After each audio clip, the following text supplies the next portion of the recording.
인사합시다. 여호와 샬롬.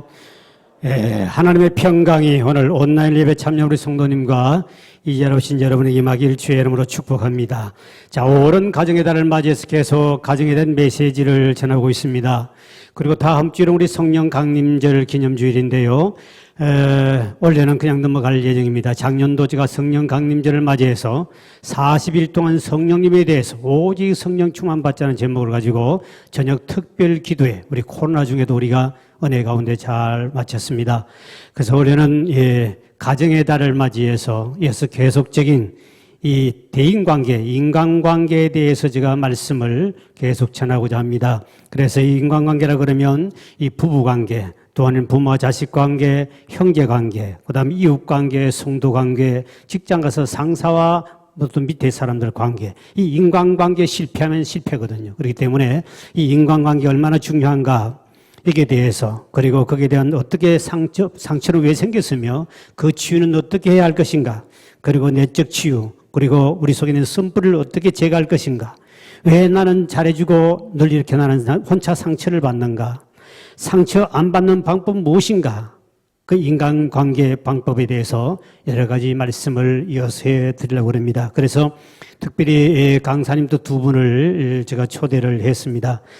총신대 내적 치유 교수인 우리 김원효 목사님 계시는데, 이분은 이 내적 치유에 대해서 5월 28일 날 금요 철야 예배에 제가 초대했습니다.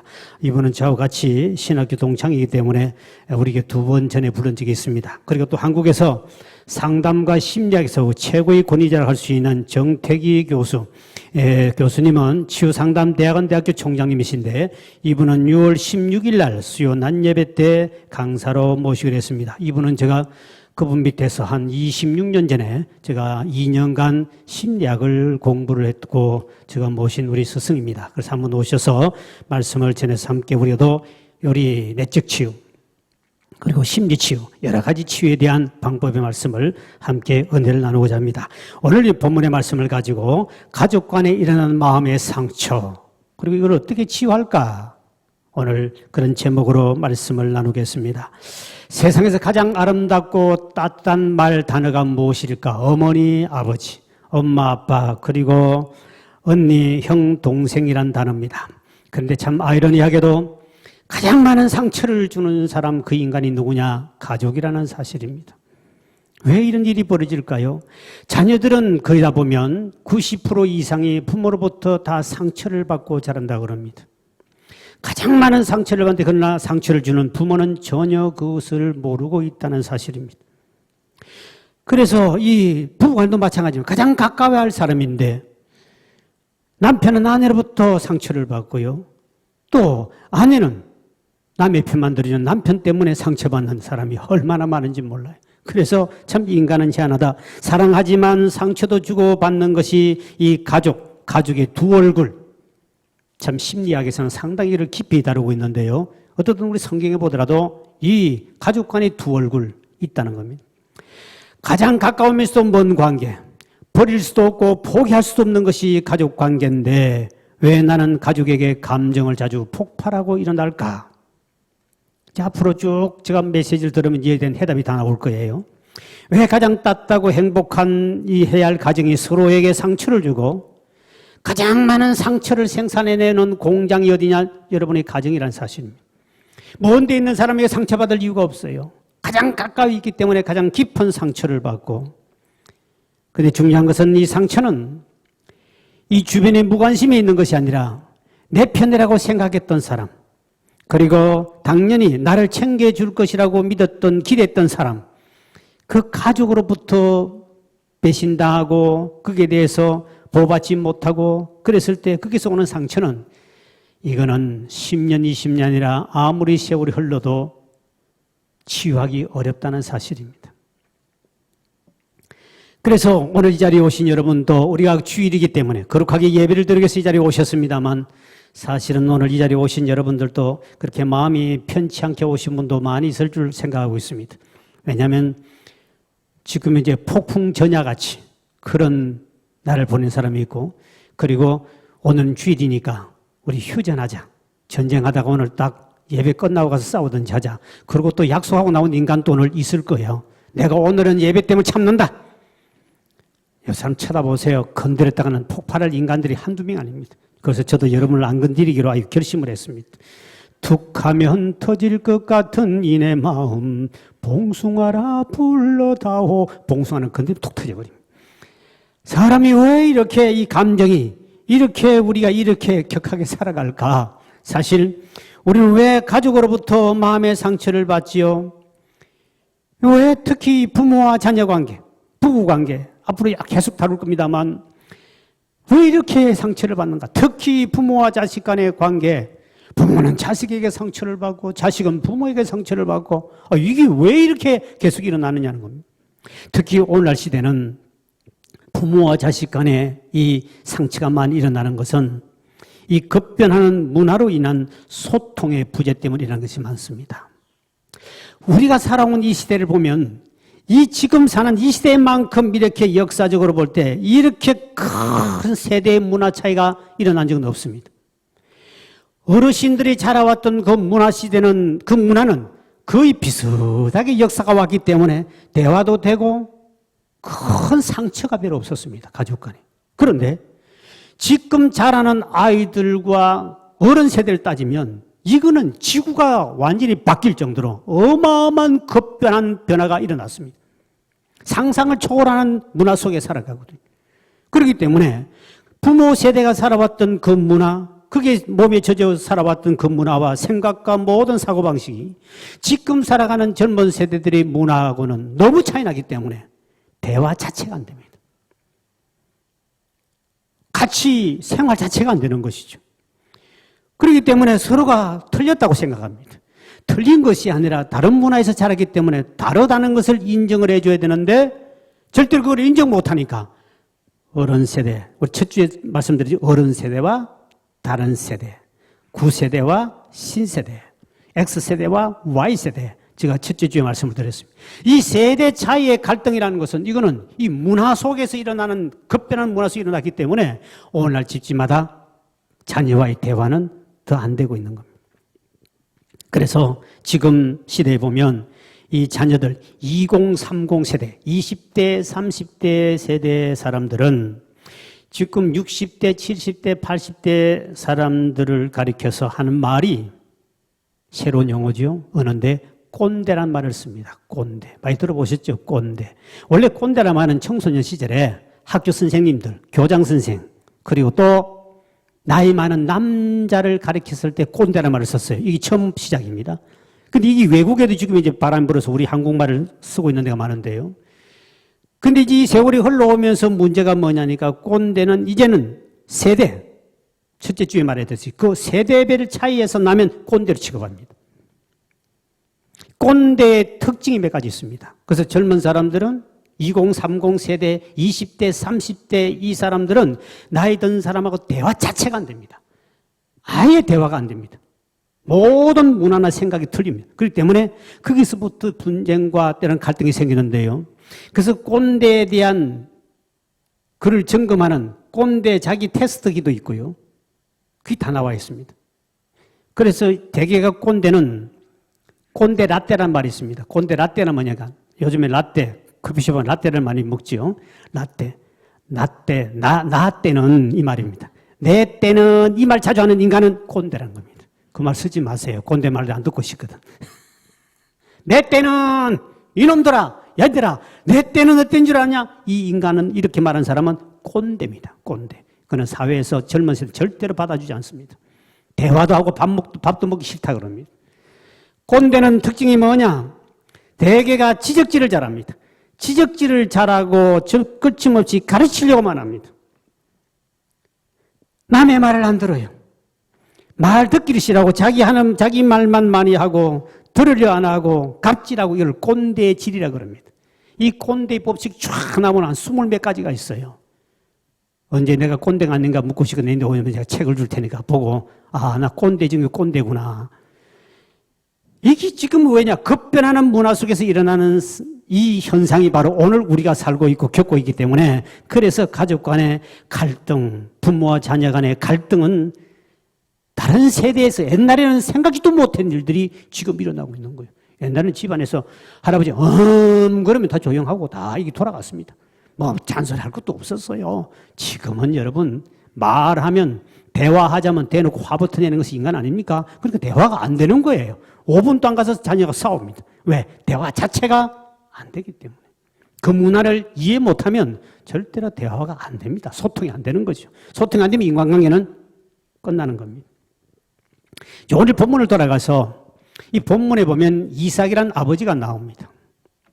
이삭이라는 아버지가 나이가 많아서 이제 눈이 어두워 앞을 전혀 못 봐요. 이제 죽을 날이 가까우니까 본인이 그 큰아들을 불렀어요. 에서를 불러요. 에서야, 너 내가 지금 이제 죽을 날이 다 됐구나. 나는 네가 사냥해서 가져온 별미를 먹고 나 너에게 마음껏 축복기도 해주고 나는 죽으려고 한다. 그러니 빨리 가서 사냥을 해와서 요리를 가져와라. 내 아버지! 하고 축복기도 받기 위하여 본인이 짐승을 잡으러 나갑니다. 그 말을 아내가 들었어요. 아내가 듣고 아내는 누구를 사랑하냐? 둘째, 막내 야곱을 더 사랑했습니다. 야곱을 불렀습니다. 애야, 내가 들었더니 너가 아버지가 너 형에게 별미를 가져오면 마지막 축복기도 하고 아버지가 죽으려고 그런다. 그러니 너는 외양간에 가서 염소 새끼 2마리를 가져와라. 그럼 내가 별미를 만들 줄 테니 가서 네가 축복기도 받으라. 그랬더니 어머니, 내가 가면 둘째 아들 분명히 알아볼 건데 아니 축복에는 저주를 부으면 내가 어떻게 합니까? 그랬더니 걱정하지 마라. 내 방법이 있다. 나는 빨리 그래라. 그래서 이제 어머니 말을 듣고 염소 새끼 2마리를 가져왔더니 어머니가 남편이 좋아하는 요리를 잘 만들어가지고 줍니다. 그리고 너 이리 와라. 옷을 다 벗어라. 벗더니 온 몸에다가 염소 털을 가지고 다 이렇게 붙여놓는 거예요. 다 붙여놓고 그리고 들어가라. 큰아들을 세우고 들어가라. 그래 이제 별미를 가지고 아버지 별미 가지고 왔습니다. 그러니까 아버지가 아니 벌써 갔다 왔냐? 어떻게 빨리 이렇게 잡았느냐? 그랬더니 야곱이 거짓말이 천재 아닙니까? 아버지 하나님께서 하나님이 기도를 얼마나 아버지 하셨으면 가자마자 잡았습니다. 가자마자 잡았습니다. 아버지에게 하나님 이름까지 팔면서 거짓말하는 모습이 창세기 27장 20절에 이렇게 말씀하고 있죠. 시작. 이삭이 그의 아들에게 이르되 내 아들아 내가 어떻게 이같이 속히 잡았느냐? 그가 이르되 아버지 하나님 여호와께서 나로 순조롭게 만나게 하셨습니다. 하나님 이름까지 팔면서 거짓말하는 이 야곱에 보세요. 그래서 아버지가 이리 가까이 와봐라. 목소리를 들으니까 분명히 둘째 아들놈인데 이리 와서 내가 너를 만져봐야 되겠다. 만져봤더니 털이 있는 거예요. 몸을 만지니 큰아들이고 또 안 돼서 더 가까이 와라. 그래서 옷에 향취를 맡습니다. 옷에 냄새를 맡으니 분명히 큰아들인데 왜 큰아들 옷을 입혀가지고 어머니가 보냈기 때문에. 그러니까 자기 눈이 어두운 안 보이니까 만져보니 큰아들이고 옷 냄새도 큰아들이요. 그런데 목소리는 둘째 아들이요. 그래서 할 수 없이 축복 기도를 해줍니다. 축복 기도 해주고 이제 들어 누워 있는데 조금 지났더니 이제 큰아들이 에서가 아버님 별미 가지고 왔습니다 하고 들어오니까 아버지가 벌떡 일어나가 벌벌 떨기 시작합니다. 그 모습이 성경에 보면 참 33절에 이렇게 말씀하고 있거든요. 시작. 이삭이 심히 크게 떨며 이르되 그러면 사냥한 고기를 내게 가져온 자가 누구냐? 내가 오기 전에 내가 다 먹고 그를 위하여 축복하였은즉 그가 반드시 축복을 받을 것이니라. 여기 보니 심히 크게 두려워했단 말은 보통 두려움이 아니었습니다. 아버지가 벌떡 일어서 너는 누구냐? 하면서 벌벌벌 떨게 된 동기 2가지입니다. 하나는 누가 한 놈이 사기쳐가지고 축복을 가로채갔다는 겁니다. 또 하나는 본인이 하나님께 받은 음성이 있었습니다. 하나님께서 창세기 25장 23절에 보면 하나님이 그에게 아버지에게 이미 말씀하셨습니다. 큰 자가 작은 자를 섬기리라. 둘째 아들이 앞으로 영적인 축복을 받게 되고 그리고 큰 자가 작은 자를 섬기리라 하는 것을 이미 아버지에게 알려주셨어요. 그런데 아버지는 지코집대로 하나님의 뜻을 집어 던져버리고 하나님의 뜻을 거역하고 자기가 좋아하는 아들에게 복을 빌어주고 큰아들이 잘 되기를 원하는 편애지요. 편애를 향하여 그 했던 죄가 떠오른 거죠. 그리 하나님 앞에도 벌벌 떨고 큰일 났다. 그래서 심히 크게 두렵게 떨었다 그랬습니다. 그만큼 이제 아버지는 정세 벌쩍 일어나 보니 이 보통 문제가 아니에요. 그러니 이 사건이 벌어지고 난 다음에 27장 34절에 보십시오. 이렇게 말해요. 에스가 그의 아버지의 말을 듣고 소리질러 슬피 울며 아버지에게 이르되 내 아버지여 내게 축복하소서 내게도 그리하소서. 아들이 아버지 그놈의 동생이 축복을 가로챘으면 내한테 축복 기도해 주면 되지 않습니까? 하고 슬피 울며 아버지에게 며 달립니다. 그러면서 이 아버지가 이렇게 말합니다. 35절에 이렇게 말합니다. 시작. 이삭이 이르되 내 아우가 와서 속여 내 복을 빼앗았도다.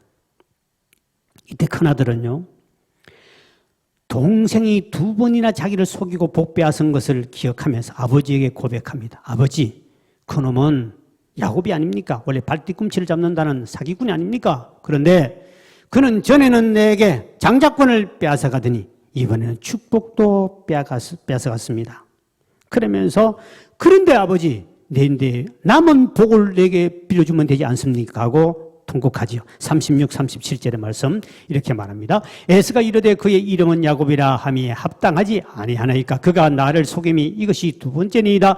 전에는 나의 장자의 명분을 빼앗고 이제는 내 복을 빼앗았나이다. 또 이르되 아버지께서 나를 위하여 빌 복을 남기지 아니하셨나이까? 이랬더니 이삭이 에서에게 대답하여 이르되 내가 그를 너의 주로 세우고 그의 모든 형제를 내가 그에게 종으로 주었으며 곡식과 포도주를 그에게 주었으니 내 아들아 내가 내게 무엇을 할 수 있으랴.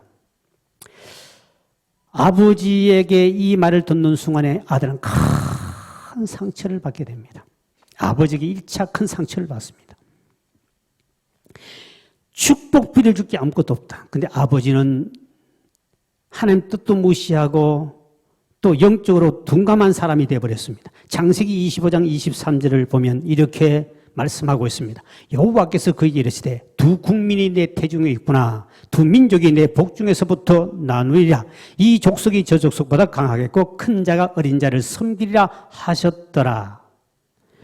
하나님은 분명히 이 2 자녀 쌍둥이에게 야곱에게는 영적인 축복을 흐름을 복을 주고 그리고 형에게는 또 민족을 이루며 하나님이 주시는 복이 있었습니다. 그럼에도 불구하고 아버지는 그것을 뜻을 무시해버리고 그 뜻을 잊어버리고 분명히 이 아들에게도 복을 빌어줄 게 있었어요. 왜? 너는 하나님이 영적인 복은 없더라도 너는 하나님이 다른 복을 주셨다. 큰 민족을 이루는 복을 주셨단다. 이 복이 너에게 임하기를 원한다고 축복을 빌어줘야 하는데 복이 못 빌어줘. 없다. 끝났다. 그러니 이 아들이 아버지의 편애와 하나님 뜻을 버리고 자기 속은 생각대로 한 것, 이 말에 아들은 큰 상처를 받게 됩니다. 그래서 아버지 이삭은 에서에게 축복하지 않고 오히려 야곱에게 또다시 뒤에 또다시 꽃배기 축복을 빌어줍니다. 거기에 아버지로부터 배신받았다는 느낌 상처를 받았고 동생으로부터 상처를 받았던 이 큰아들은 그 속에서 상처가 생겨서 복수심이 일어나고 아버지가 빨리 죽기를 원했고 동생을 죽이려고 이미 그때부터 마음에 칼을 품기 시작합니다. 창세기 27장 41절에 이렇게 말씀하고 있습니다. 그의 아버지가 야곱에게 축복한 그 축복으로 말미암아 그때 상처를 받아가지고 에스가 야곱을 미워하여 심중에 이르기를 아버지를 곡할 때가 가고 아버지가 죽으면 내가 내 아우 야곱을 죽이리라 하였더라. 아버지로부터 받은 상처 그리고 동생으로부터 받은 상처가 이곳이 분노를 일으켜서 아버지도 빨리 죽기를 원했지만 동생은 내 손으로 죽이겠다. 그 칼을 들고 죽이고자 하는 사람이 둘도 아닌 형제가 아니요 가족이었다는 사실입니다. 왜? 상처 때문에. 그 말 한마디 상처 때문에 어마어마한 그 상처를 끌어안고 복수심이 일어났는데 이때부터 이 큰아들은 그렇게 부모가 싫어하는 이방 여자를 데려서 결혼해버립니다. 그리고 동생을 죽이려고 400명을 훈련을 시켜서 아주 그 가족이 보고 씨를 말리기 위해서 400명을 훈련시켜서 20년 동안 복수의 칼을 갑니다. 형제입니다. 20년 동안 젊은 청춘은 다 날아가 버렸습니다. 누구? 복수하기 위해서. 뭐 때문에? 과거의 아버지와 동생으로 받은 그 말 한마디와 그에 대한 상처 때문에. 이게 가족입니다. 가장 깊은 상처를 받는 것이 가족입니다. 에서는 한 번 받은 상처가 강산이 변하면 10년이면 변한다는데 20년이 지나도 그 상처는 더 깊이 골마트기 시작했습니다. 그 어머니는 편애 때문에. 그 어머니는 야곱을 사랑했습니다. 그래가지고 야곱이 이런 말합니다. 너 형이 화가 났는데 며칠만 지나면 괜찮을 테니까 그때 며칠만 지날 때까지만 외삼촌 집에 있으라. 내가 전달해서 바로 돌아오게 해주구만. 그 며칠이 20년 세월이 흘러버립니다. 동생은 불안에 떨며 20년 세월을 살아야 되고 부모와 생이별하면서 20년 동안 외롭게 살아야 되고 형은 복수를 가지고 칼을 품으면서 20년 동안 언젠가는 그림이 나타나겠지. 젊은 청춘을 다 허비하고 죽이려고 혈안되어 있습니다. 자, 이것이 가족입니다. 가족이 이만큼 말 한마디에 가장 깊은 상처를 받는 것이 가족이에요. 근데 우리는 이 상처를 준 자는 모르고 받은 자만 끙끙거리고 있는 것이 오늘 우리 한국의 모든 가정들의 상처들입니다. 어떻게 하면 이 마음의 상처, 가족으로부터 받은 상처를 치유할 수 있을까? 오늘 몇 가지를 함께 나누고자 합니다. 그 첫째는 상처받은 원인을 남의 탓으로만 돌리지 말고 자신에게도 있음을 돌아보아야 치유가 그때부터 일어나기 시작합니다. 사람 누구나 남의 눈에 티는 볼 줄 알고 내 눈에 들보는 못 보는 것이 인간입니다. 인간의 죄성 때문에 그렇습니다. 그렇기 때문에 모든 것을 남의 탓으로 돌립니다. 교도소에 갇혀있는 사람들, 흉악 범죄를 일으킨 사람들에게 다 물어봅니다. 그들이 하는 말이 이구동성하는 말이 있었습니다. 저 사람 때문에, 정치인 때문에, 남편 때문에, 아내 때문에, 자식 때문에, 아버지 때문에 내가 이렇게 죄를 범할 수밖에 없었습니다. 자기 죄를 합리화시킵니다. 자기 탓은 생각하지 아니하고 저렇게 했기 때문에 원인 제공을 했기 때문에 내가 이렇게 할 수밖에 없었습니다. 원인 제공한 저 사람을 더 큰 죄를 여기고 자기 죄는 아무것도 아닌 걸 여깁니다. 이게 인간이라는 겁니다. 가족도 마찬가지였습니다. 가인과 아벨의 사건을 보십시오. 같은 날 같은 시간에 하나님께 예배를 드리고 제사를 드렸습니다. 그래서 하나님께서 아벨의 동생의 제사를 흠량히 받으시고 형님의 제사를 받지 아니했습니다. 그런데 이 형은 동생을 죽여버립니다. 왜 죽입니까? 내가 하나님께 복 못 받은 건 네 때문이라는 거죠. 너 탓이다. 자기 자신을 돌아보았더라면 엄청난 변화가 일어나고 축복받았습니다. 그런데 내가 이렇게 복 못 받는 것은 네 때문이야. 동생이 무슨 죄가 있지요? 동생 때문에 자기 자신을 좀 내면을 돌아봤다면 나는 왜 동생처럼 하나님께 복을 못 받을까? 동생은 왜 저리 복 받았지? 자기 자신이 부족함이 뭔가를 돌아보고 자기 탓으로 생각하고 돌아봤다면 그도 복을 받고 같이 복 받았을 건데 내가 복 못 받는 것은 동생 탓이야. 너 때문이야. 하니까 자기 가족을 찔러 죽이고도 그 한을 못 풀어요. 하나님 나타나서 너 왜 죽였냐 그래도 하나님 앞에까지 대꾸하는 것은 자기 가족인데 불구하고 그 상처를 남의 탓으로 돌리고 하는 사람은 자기 가족을 죽이고도 자기 한이 안 풀리는 것이 이게 인간의 상처입니다. 한 번 받은 상처가 한마디 아버지 한마디 상처가 동생이 받은 그 상처가 20년 가도 고쳐지지 않고 점점 더 악화되는 것이 가족 관계에 일어나는 상처라는 것이죠. 여러분 아담 하와의 관계도 마찬가지지 않습니까? 죄를 범했으면 하나님이 죄를 물으면 아이고 아버지 하나님 내가 잘못했습니다. 내가 죄가 있습니다. 이렇게 하면 정말 좋으리니와 우리 인류 조상 하와에게 물으니까 저 뱀이 나를 꼬셔서 물어먹었습니다. 남편에게 물었습니다. 하나님 만들어준 저 아내 때문에 아닙니까? 저 때문에 내가 이렇게 죄졌지요. 당신이 내게 만들어준 저 여자 때문에요. 여러분 보세요. 자기 탓은 조금도 안 돌아봅니다. 이게 인간이라는 겁니다. 우리 아담 하와의 후손들이에요. 이게 다 우리 인간 속에 다 있다는 거예요.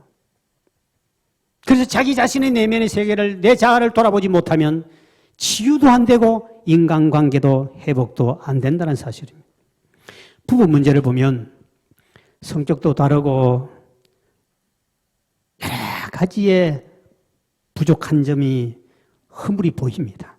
그러면 상대방에게 막 공격을 합니다. 당신이 이게 잘못되고 하면요. 그러면 그 말을 듣는 사람은 그 공격을 받는 것 때문에 상처가 점점 더 크게 생깁니다. 내가 원인 제공을 하긴 했다 할지라도. 근데 자기가 좀 품어주고 좀 넓은 마음으로 받아주면 되는 것인데 그냥 쪼기 시작하니까 상대방은 상처만 더 생기고 서로 간에 상처가 주고받고 되어버립니다. 결국 그 사람은 함께 멸망하는 겁니다. 오늘 본문에서는 동생 야곱 때문에 2번 상처를 받고 아버지 때문에 상처를 받았어요. 상처를 준 원인은 제공자는 아버지와 동생이 맞아요. 근데 자기 자신을 좀만 돌아본다면 깨달을 수 있는데 그걸 못 깨닫는 거죠. 못 돌아보는. 왜? 아버지 탓, 동생 탓을 돌리기 때문에. 자기는 믿음도 없고 하나님 영적인 축복도 무시하고 장자권도 팥죽 한 그릇 집어 팔아버리는 그 그리스도인 믿음을 가지고 영적인 축복도 복도 무엇인지 모르는 그렇게 먹는 것에 빠졌던 그 인간, 자기 자신이 믿음 없는 것, 동생을 좀 품어주지 못하고 동생 성격을 좀 이해하지 못했던 자기를 돌아보지 못한 것 때문에 그도 20년간이나 젊은 청춘을 한을 품다가 인생을 다 소모했습니다.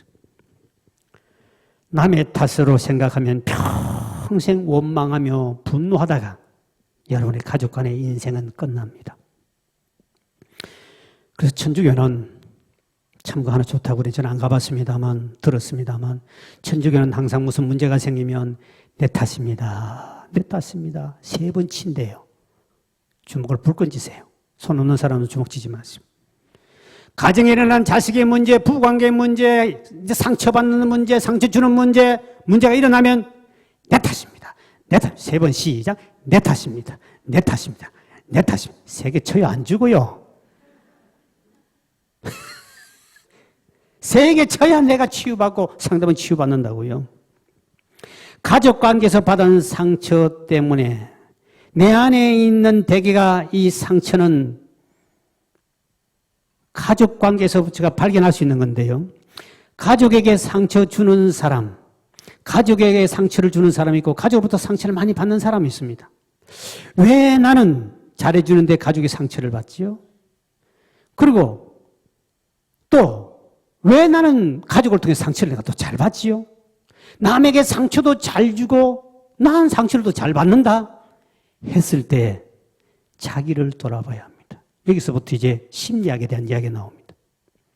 심리학에서는 내 속에는 내 자아를 보는 눈이 열리자면 절대로 이 병 못 고친다고 그래요.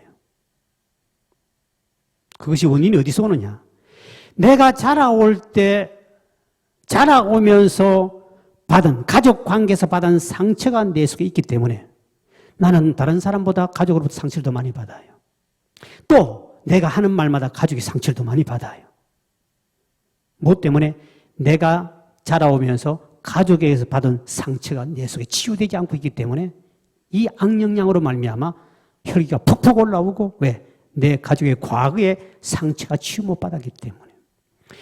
이것이 내 속에 있으면 가족들과 아무리 가까이 하려고 해도 상대방 상처를 받아요. 내가 퍼주면 퍼줄수록 많이 해주면 해줄수록 상처는 내게 더 크게 돌아옵니다. 왜? 내 자신의 자아를 못 돌아봤기 때문에 그래요. 여기서 심리학에서는 굉장히 깊이 있게 다뤄요. 그래서 이래서 우리 인생 살아갈 때 제가 다음 주부터 계속 그 말씀을 깊이 있게 말씀드리겠습니다만 내 속에 있는 상처가 무엇인가를 본인이 모르는 사람이 있어요. 그런데 지금 일어나고 있는 모든 원인은 내 자신 탓인데 내 속에 가족으로부터 받은 상처가 이 속에 있는데 인정하기 싫은 거예요. 덮어두고 싶어요. 그런데 삶 속에 불쑥불쑥 그것이 올라와서 상대방의 상처를 주고 나는 스스로 남들은 상처를 똑같은 말 안 받는 자기만 받는 거예요. 왜? 자기 속에 상처 있는 사람에게 건드리면 피가 더 나버리잖아요. 다 아파오니까 폭발하는 거예요. 다음 주에 더 깊이 있게 하겠습니다. 그 다음에 2번째는 가족 간의 상처를 치유받으려면 아버지, 어머니, 자녀, 형제 이 가족으로만 가까이 보면 안 됩니다. 한 인간으로서 볼 수 있는 눈이 열려야 치유가 일어납니다. 이 말이 뭐냐? 가족이라면 아버지가 그럴 수 있습니까? 자식에게. 자식이 저럴 수 있어? 이거는 가족이거든요. 이렇게 보면 해결이 안 된다는 거죠. 아버지를 보지 말라는 거죠. 일반 사람으로 봐보라는 겁니다. 일반 사람으로. 그리고 그분의 과거를 돌아봐 주라는 겁니다. 그러면 불쌍한 마음이 생겨요. 아, 우리 아버지 참 힘들었겠구나. 그렇게 저렇게 살아왔구나. 그래서 저분 속에는 화가 있는 거구나. 상대방을 보는 눈, 가족이라 보면 딱 앞에 있기 때문에 점점 그 사람의 허물만 더 크게 보여요. 멀리 두고 한 사람으로 보기 시작하면 저래서 저분은 저런 일이 있겠구나 하면 사랑과 긍휼하는 마음이 생깁니다. 한절 되면 우리 집에 저희 아버지가 술만 먹으면 어머니를 폭행하고 형님들을 장작을 가지고 두드리 패고 형님은 좀 힘이 있으면 덤비고 싸우고 도망가고 막 싸웠습니다. 저는 중학교 다닐 때까지 먼데 학교 갔다 밤에 오면 동네 입구 오면 저희 아버지 소리가 워낙 크기 때문에 싸우는 소리가 동네 전체 다 들립니다. 우리 동네는 우리 집에는 싸웠다면 동네 전체가 다 알립니다. 소리를 냈다 아버지가 지르기 때문에. 술을 먹고 힘도 셌어요 아버지는요. 그러니까 그때 어릴 때 집에 들어가기 싫은 거예요. 그리고 엄마를 두드려 팰 때는 나는 어리니까 아버지 힘이 워낙 세니까 도저히 힘을 이길 수가 없어요. 그때부터 내 속에는 분노와 복수심이 차오릅니다. 내 힘만 생겨봐라. 아버지 가만 안 두겠다.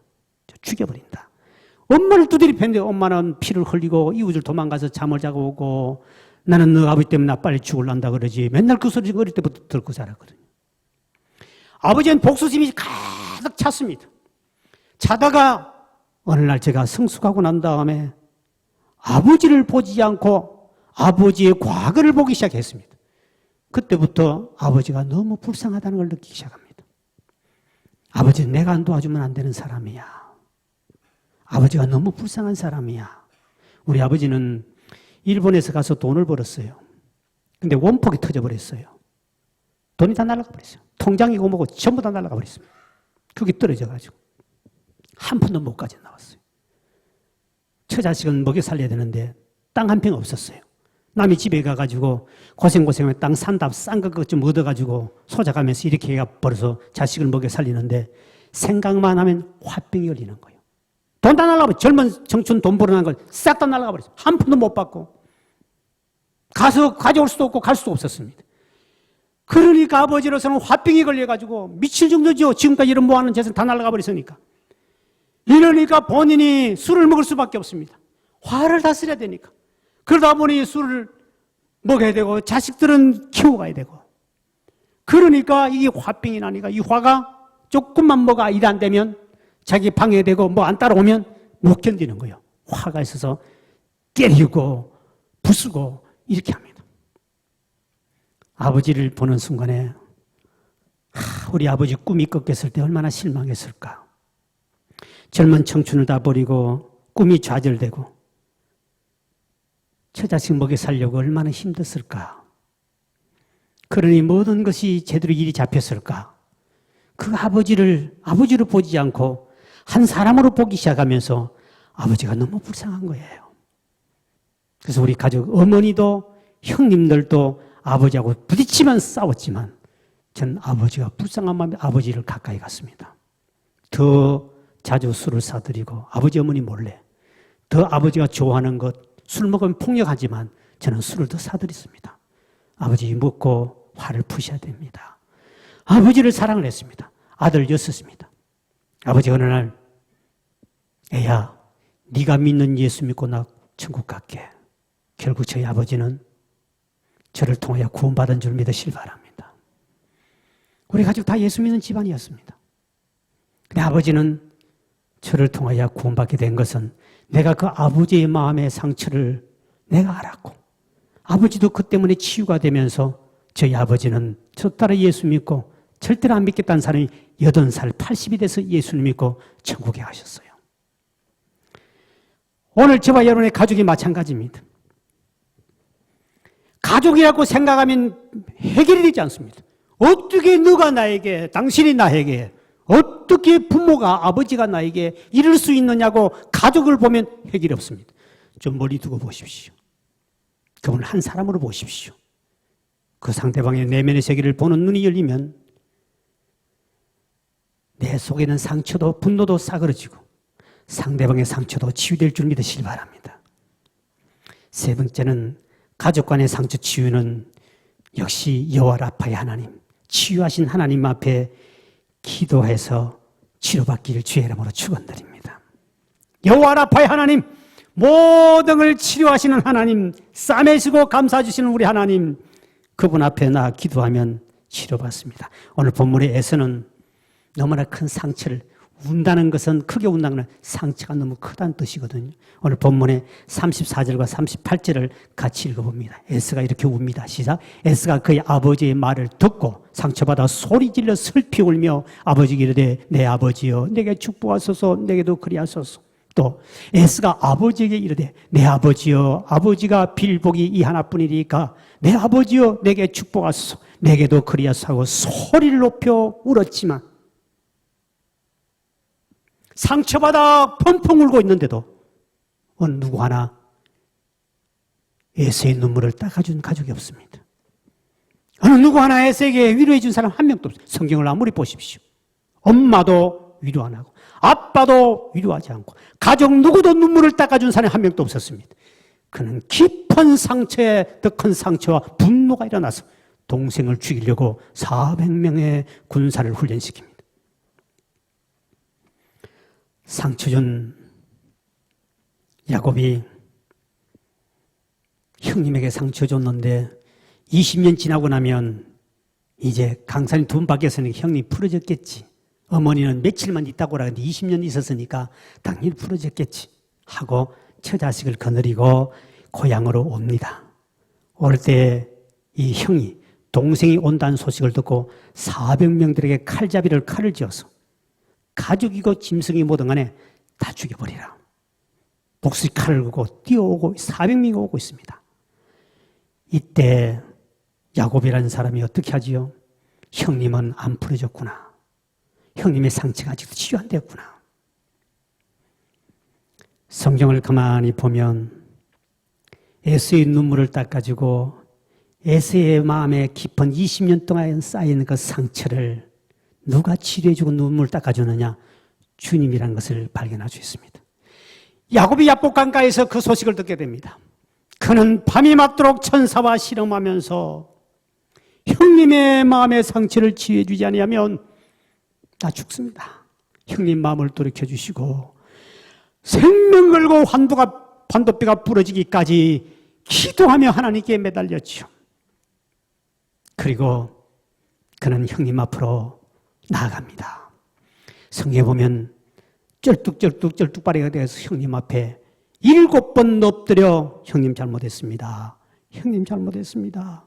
형님 내 때문에 상처받은 죄송함 용서해 주십시오 하고 7번을 절을 하며 형님께 나아갑니다.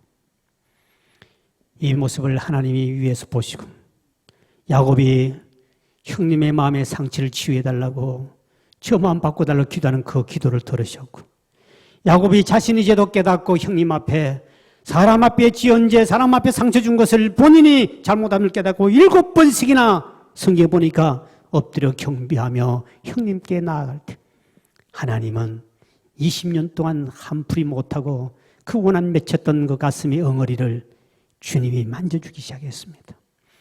그리고 형님의 마음의 상처를 주님이 한순간에 치유해 주시고 그리고 그 형의 눈을 여사 상대방을 동생을 바라보게 만들 때 불쌍한 마음이 가지도록 하나님이 그 마음을 주신 겁니다.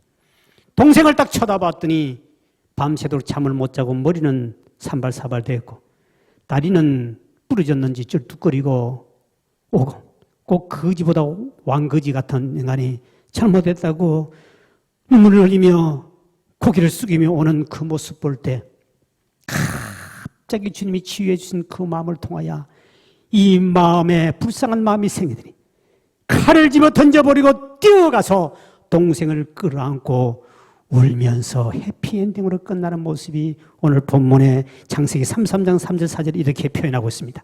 시작. 자기는 그들 앞에서 나아가되 몸을 7번 땅에 굽히며 그의 형 에스에게 가까이 가니 에스가 달려와서 그를 맞이하여 안고 목을 어금 맞추어 그와 입 맞추고 서로 우니라.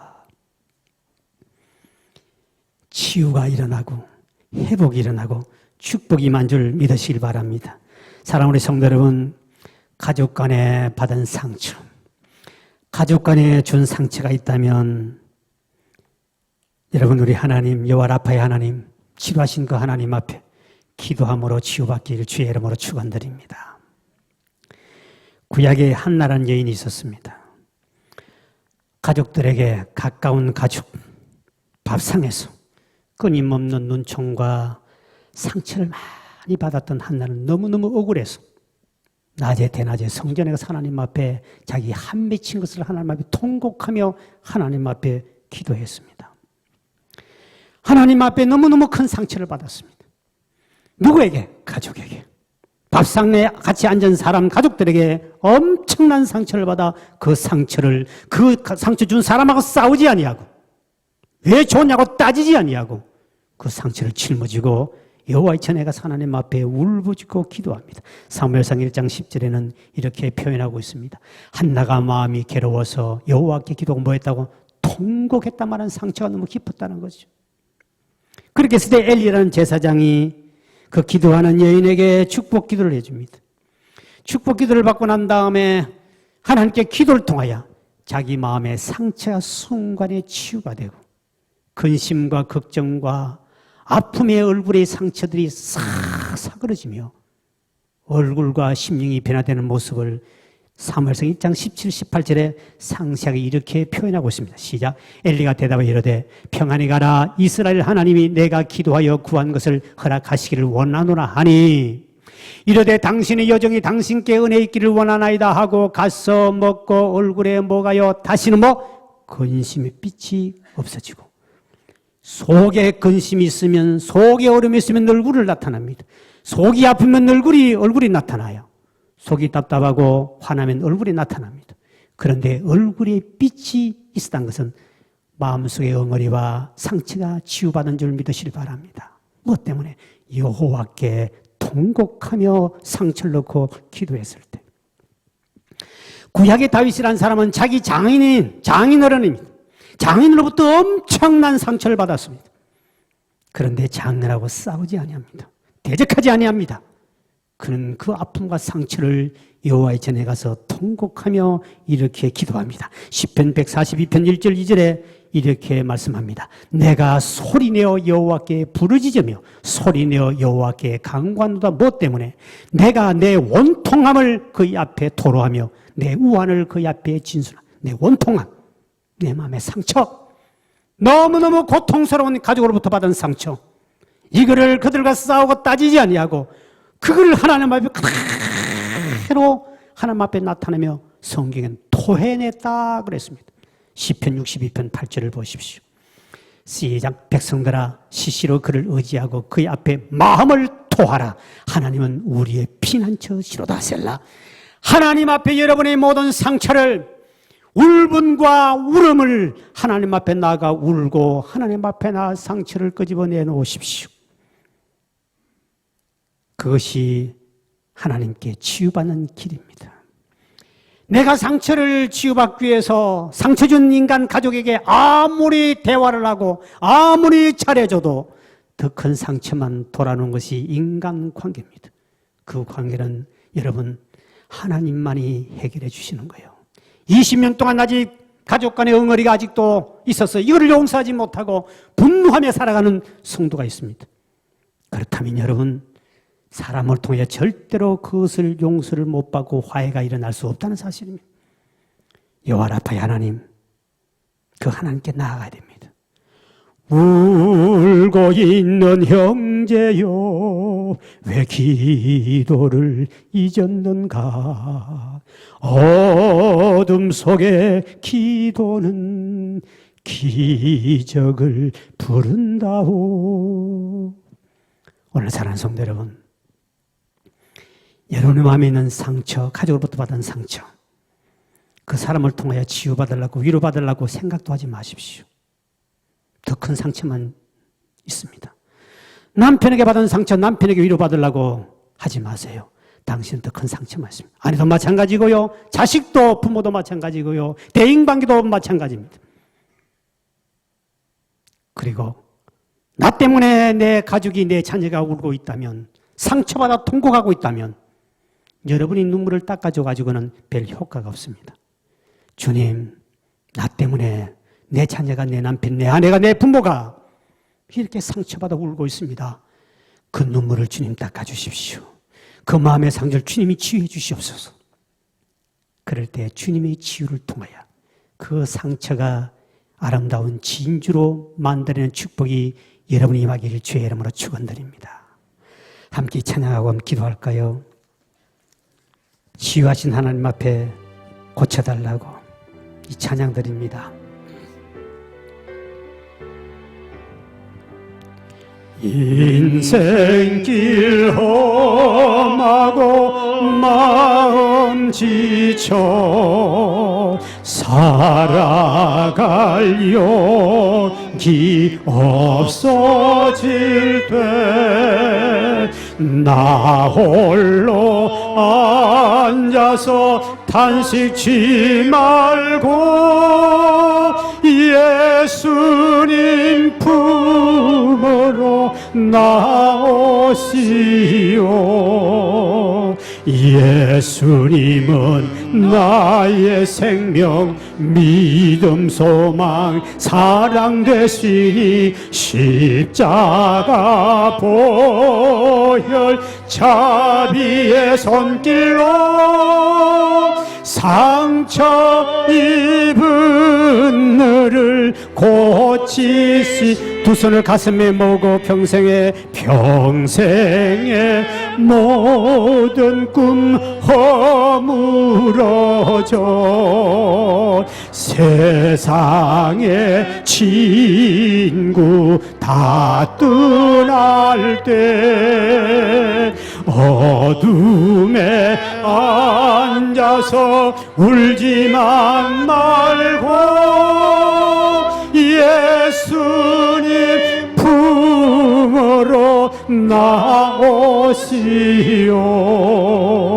예수님은 나의 생명, 믿음, 소망, 사랑 되시니 십자가 보혈 자비의 손길로 상처 입은 너를 고치시리.